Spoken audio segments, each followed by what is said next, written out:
এটা কয়েকদিন আগের করা, মানে কিছুদিন আগের করা একটা ভিডিও।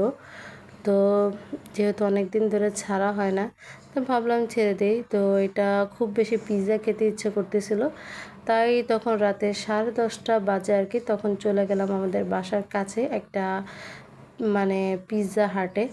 তো এই তো মোটামুটি সেদিন কেউই ছিল না, যেহেতু 10:30টার পর বেজে গেছে। তো আমাদের যেহেতু অনেক বেশি পিৎজা খেতে ইচ্ছে করতেছিল, তাই চলে গেলাম হুট করে। তো মোটামুটি মানে পরিবেশটা খুব সুন্দর ছিল। এগুলো সব আর্টিফিশিয়াল গাছ, তো সব কিছু সুন্দর করে সাজানো ছিল। তো একটু ঘুরে ঘুরে ভিডিও করতেছিলাম আর কি। মোটামুটি এই পিৎজা হাটে আমাদের এই প্রথমবারই খাওয়া, মানে বাসার কাছেরটা, কারণ বেশিরভাগ আমাদের মোটামুটি কেএফসি খাওয়া হয়। পিৎজা হাটে পিৎজাটা মানে খুব কমই খাওয়া হয়, কারণ অনেক সময় দেখা গেছে পিৎজা বার্গ থেকে খাওয়া হয়। তো ওই দিন তো ভাবলাম পিৎজা হাট থেকে পিৎজাটা খাই। তো এখানে তো পিৎজা অর্ডার করা হয়েছে।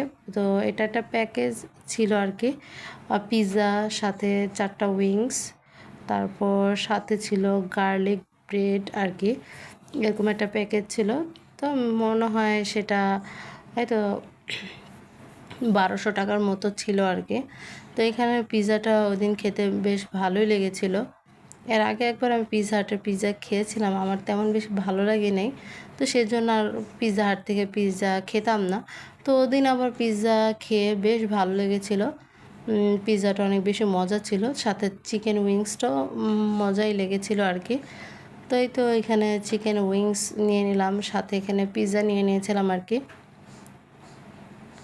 তো পিৎজাটাও মোটামুটি ভালোই টপিং দিয়েছিল, সাথে চিজও মানে চিজও ভালোই দিয়েছিল।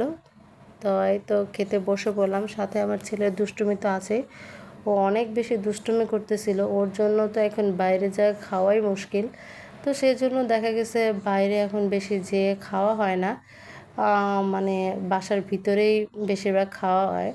তো ও তো যখন এখানে কোকগুলো আসে, ও তো মানে সব কিছু রেখে কোক খাওয়ার জন্য ব্যস্ত হয়ে যায়, তাই বাধ্য হয়ে কোকগুলোকে আবার ফেরত দিতে হয়েছে। মানে ফেরত দিতে বলতে মানে বলছিলাম যে একটু পরে এনে দিতে, কারণ ওর যন্ত্রণায় খেতে পারতেছিলাম না। তো এখানে পিৎজা উইংস খাওয়ার পরে শেষে এই তো গার্লিক চিজ ব্রেড আসলে এটা আসে, মোটামুটি এটাও খারাপ না, ভালোই লেগেছিল আর কি।